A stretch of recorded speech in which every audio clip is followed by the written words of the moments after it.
আসসালামু আলাইকুম, স্বাগত জানাচ্ছি ডিডিবি নিউজ 24 এর আন্তর্জাতিক সংবাদে। সংবাদের শুরুতেই থাকছে সংবাদ শিরোনাম।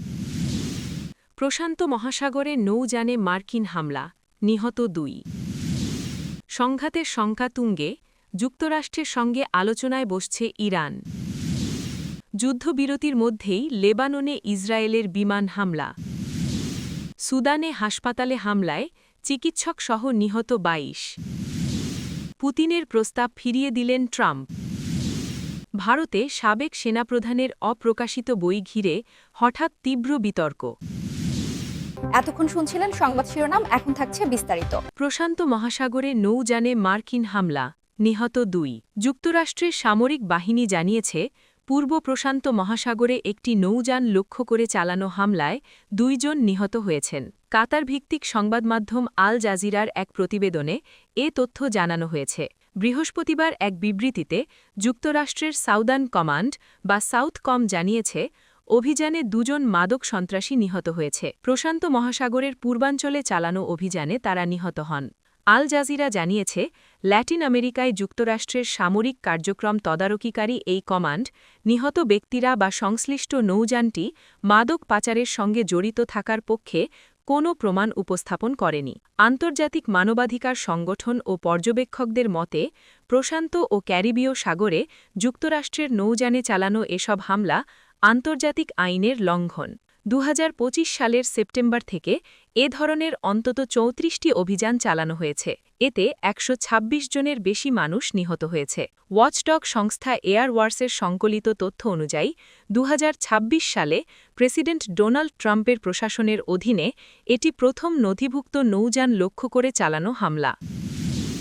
সংঘাতের শঙ্কা তুঙ্গে, যুক্তরাষ্ট্রের সঙ্গে আলোচনায় বসছে ইরান। 2 দেশের মধ্যে সামরিক সংঘাতের শঙ্কার মধ্যেই আলোচনায় বসছে যুক্তরাষ্ট্র এবং ইরান। ওমানের রাজধানী মাস্কাটে দেশ দুটির উচ্চ পর্যায়ের কর্মকর্তারা এই আলোচনায় অংশ নেবেন বলে আশা করা হচ্ছে। খবর বিবিসির। গত মাসে দেশব্যাপী সরকারবিরোধী বিক্ষোভ দমনে ইরান সরকারের সহিংস পদক্ষেপের ঘটনায় মার্কিন প্রতিক্রিয়ার পরই এই আলোচনা শুরু হচ্ছে। মানবাধিকার গোষ্ঠীগুলো বলছে যে এই বিক্ষোভে হাজার হাজার মানুষ নিহত হয়েছেন। যদিও বৈঠকের স্থান এবং এর পরিধি নিয়ে অনিশ্চয়তা তৈরি হওয়ায় আলোচনা পণ্ড হওয়ার পরিস্থিতিও তৈরি হয়েছিল। উত্তেজনা কমাতে আঞ্চলিক মধ্যস্থতাকারীদের কূটনৈতিক প্রচেষ্টার অংশ হিসেবেই দেখা হচ্ছে এই আলোচনাকে। উভয় দেশ এখনও বিপরীতমুখী অবস্থানে থাকলেও আশা করা হচ্ছে যে যদি আলোচনা সফল হয় তাহলে আলোচনার জন্য একটি কাঠামো তৈরি করা যেতে পারে। ইরানের পারমাণবিক কর্মসূচি স্থগিত করা এবং সমৃদ্ধ ইউরেনিয়ামের মজুদ হ্রাস করার দাবি জানিয়েছে যুক্তরাষ্ট্র। তারা বলেছে, আলোচনায় ইরানের ব্যালিস্টিক মিসাইল, আঞ্চলিক সশস্ত্র গোষ্ঠীগুলোর প্রতি দেশটির সমর্থন এবং নাগরিকদের প্রতি তাদের আচরণের বিষয়টিও অন্তর্ভুক্ত হওয়া উচিত। যদিও ইরান বলেছে, আলোচনা কেবল তার পারমাণবিক কর্মসূচির মধ্যেই সীমাবদ্ধ থাকবে। এই মতপার্থক্যগুলো কতটা সমাধান হয়েছে তা স্পষ্ট নয়। খুব শীঘ্রই কোনো চুক্তিতে পৌঁছতে না পারলে ইরানের উপর বোমা বলার হুমকি দিয়েছেন মার্কিন প্রেসিডেন্ট ডোনাল্ড ট্রাম্প। আমেরিকা এই অঞ্চলে হাজার হাজার সেনা পাঠিয়েছে। এছাড়া প্রেসিডেন্ট ট্রাম্প যাকে আর্মাডা বা নৌবহর হিসেবে বর্ণনা করেছেন, সেখানে একটি বিমানবাহী রণতরী, অন্যান্য যুদ্ধজাহাজ এবং যুদ্ধবিমান রয়েছে। এদিকে আক্রমণের জবাবে শক্তি প্রয়োগ করতে প্রতিশ্রুতি দিয়েছে ইরানও। মধ্যপ্রাচ্য এবং ইসরায়েলে অবস্থিত আমেরিকান সামরিক সম্পদে হাগাত করার হুমকি দিয়েছে তারা। ইরানের প্রতিনিধি দলের নেতৃত্ব দেবেন পররাষ্ট্রমন্ত্রী আব্বাস আরাগচি, যিনি গত সপ্তাহে বলেছিলেন যে তার দেশের সশস্ত্র বাহিনী তাদের আঙুলের ট্রিগারে রয়েছে। ইরান জানিয়েছে যে হামলার পর তাদের ইউরেনিয়াম সমৃদ্ধিকরণ কর্মসূচি বন্ধ হয়ে গেছে। ইরানের বিবাদমান নেতাদের জন্য এই আলোচনা হতে পারে মার্কিন সামরিক পদক্ষেপ এড়াতে শেষ সুযোগ, যা ইরানের শাসন ব্যবস্থাকে আরও অস্থিতিশীল করতে পারে। যুদ্ধবিরতির মধ্যেই লেবাননে ইসরায়েলের বিমান হামলা। যুদ্ধবিরতি চুক্তি লঙ্ঘন করে বৃহস্পতিবার লেবাননের দক্ষিণ ও পূর্বাঞ্চলের একাধিক এলাকায় বিমান হামলা চালিয়েছে ইসরায়েলি যুদ্ধবিমান। লেবাননের গণমাধ্যমের বরাতে এ তথ্য জানিয়েছে তুর্কের রাষ্ট্রীয় সংবাদ সংস্থা এএ এজেন্সি। রাষ্ট্রীয় বার্তা সংস্থা এনএনএ জানায়, লেবাননের দক্ষিণ এলাকার জাবাল আল রেইহানের ক্ষেত্রে খাল্লাত খাজেমের কাছে আল ওয়াজানিয়ে এলাকায় একটি ইসরায়েলি বিমান হামলা চালানো হয়। এছাড়া পূর্ব লেবাননের বেকা এলাকার হারমেল শহরের আশপাশের পাহাড়ি এলাকাতেও ইসরায়েলি বিমান হামলার খবর দিয়েছে স্থানীয় গণমাধ্যম। স্থানীয় গণমাধ্যমগুলোতে প্রকাশিত ভিডিওতে লক্ষ্যস্থল এলাকায় ধোঁয়ার কুণ্ডলী উঠতে দেখা যায়।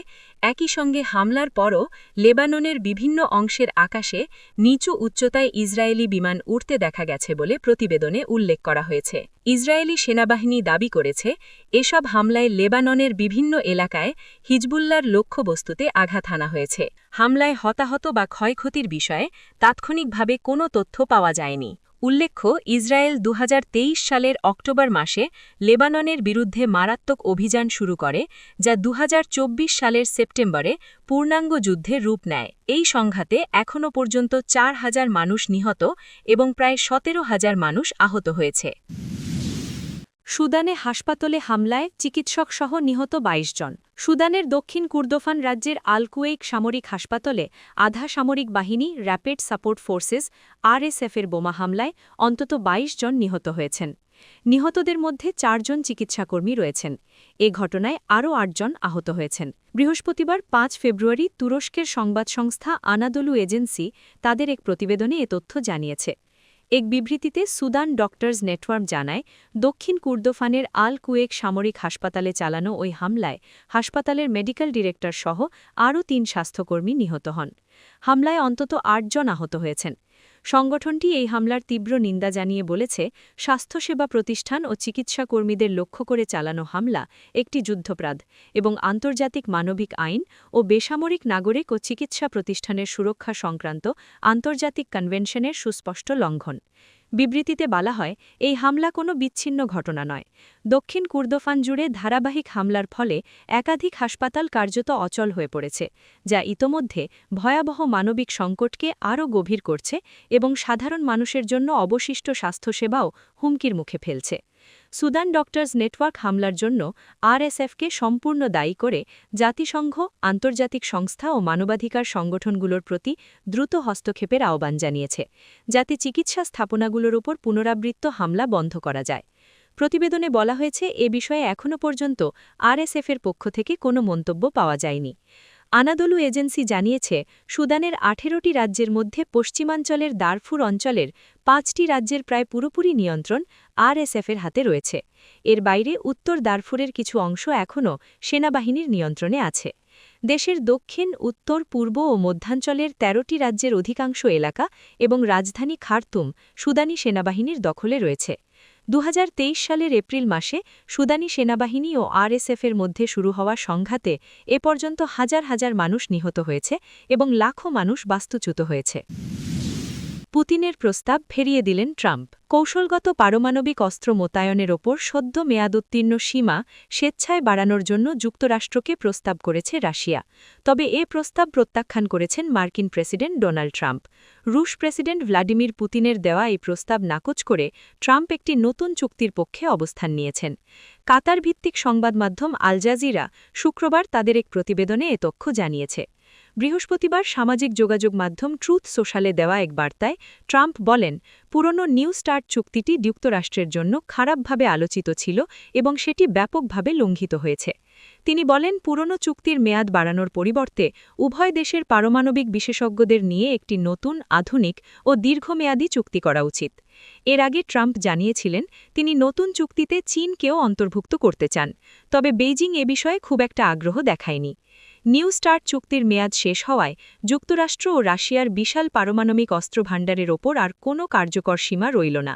এতে নতুন করে পারমাণবিক অস্ত্র প্রতিযোগিতার আশঙ্কা তৈরি হয়েছে। বিশ্বজুড়ে পারমাণবিক অস্ত্র নিয়ে উদ্বেগ আবারও বেড়েছে। গত বছর পুতিন বলেছিলেন, যুক্তরাষ্ট্র রাজি হলে রাশিয়া আরও 1 বছর চুক্তির শর্ত মেনে চলতে প্রস্তুত, তবে ওয়াশিংটন সে প্রস্তাবে সাড়া দেয়নি। যুক্তরাষ্ট্রের অভিযোগ ছিল, এই চুক্তি রাশিয়া ও চীনের বিরুদ্ধে আরও মিসাইল মোতায়েনের ক্ষমতা সীমিত করছে। চুক্তির মেয়াদ শেষ হওয়ায় রাশিয়া দুঃখ প্রকাশ করেছে। ক্রেমলিনের মুখপাত্র দিমিত্রি পেসকভ বলেন, পারমাণবিক স্থিতিশীলতার প্রশ্নে রাশিয়া দায়িত্বশীল ও সতর্ক নীতি অনুসরণ করবে, তবে জাতীয় স্বার্থই সেখানে প্রধান বিবেচ্য হবে। এদিকে আল জাজিরার ওয়াশিংটন প্রতিনিধি শিহাব রাত্তানসি জানিয়েছেন, ইউক্রেন যুদ্ধ নিয়ে আলোচনার জন্য আবুধাবিতে থাকা মার্কিন ও রুশ প্রতিনিধি দল 6 মাসের জন্য নিউ স্টার্ট চুক্তি বাড়ানোর বিষয়েও অনানুষ্ঠানিকভাবে আলোচনা করেছে। তবে চুক্তির কাঠামো অনুযায়ী আনুষ্ঠানিকভাবে আর মেয়াদ বাড়ানোর সুযোগ নেই। প্রতিবেদনে বলা হয়েছে, সাম্প্রতিক সময়ে ভারত ও পাকিস্তানের মতো পারমাণবিক শক্তিধর দেশগুলোর মধ্যে উত্তেজনা, পারমাণবিক অস্ত্র ব্যবহারের নিষেধাজ্ঞা ও নিয়ন্ত্রণমূলক চুক্তিগুলোর ভবিষ্যৎ নিয়ে নতুন করে উদ্বেগ তৈরি করেছে। এর আগে ইউক্রেনকে পশ্চিমা সহায়তার জবাবে রাশিয়া পারমাণবিক অস্ত্র ব্যবহারের ইঙ্গিত দেওয়ায় আন্তর্জাতিক মহলে ব্যাপক আশঙ্কা দেখা দেয়। ভারতে সাবেক সেনাপ্রধানের অপ্রকাশিত বই ঘিরে হঠাৎ তীব্র বিতর্ক। ভারতের সাবেক সেনাপ্রধান জেনারেল এম নারাভানের অপ্রকাশিত স্মৃতিকথার অংশবিশেষ নিয়ে দেশটিতে তীব্র রাজনৈতিক বিতর্কের সৃষ্টি হয়েছে। মূলত ভারত-চীন সীমান্তে 2020 সালের সামরিক উত্তেজনা সংশ্লিষ্ট বিষয়টিকেই কেন্দ্র করে এই পরিস্থিতির সৃষ্টি হয়েছে। এ বিষয়ে ভারতীয় পার্লামেন্টে বিরোধী দলনেতা রাহুল গান্ধীর বক্তব্যকে কেন্দ্র করে সংসদের কার্যক্রম একাধিকবার স্থগিত করতেও বাধ্য হয়েছে কর্তৃপক্ষ। সংবাদমাধ্যমের প্রতিবেদনে বলা হয়েছে, সাবেক সেনাপ্রধানের অপ্রকাশিত স্মৃতিকথার উদ্ধৃতি দেওয়ার চেষ্টা করে ভারতের সংসদে তীব্র বিতর্কের জন্ম দিয়েছেন দেশের বিরোধী দলনেতা রাহুল গান্ধী। ওই স্মৃতিকথায় দাবি করা হয়েছে, লাদাখে ভারতীয় অবস্থানের দিকে চীনা ট্যাঙ্ক এগিয়ে এলে সেনাপ্রধান নারাভানেকে বলা হয়েছিল, তিনি যেটা উপযুক্ত মনে করেন সেটাই যেন করেন।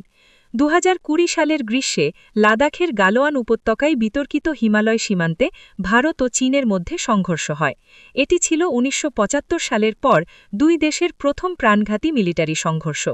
দীর্ঘ মিলিটারি ও কূটনৈতিক আলোচনার পর 2024 সালে দুই দেশ উত্তেজনা প্রশমনে সীমান্তের সংশ্লিষ্ট এলাকা থেকে সেনা প্রত্যাহারে আগ্রহী হয়।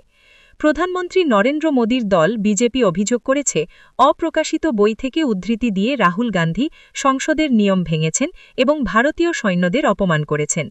এ বিষয়ে এখনও পর্যন্ত প্রকাশ্যে কোনো মন্তব্য করেননি সাবেক সেনাপ্রধান নারাভানে।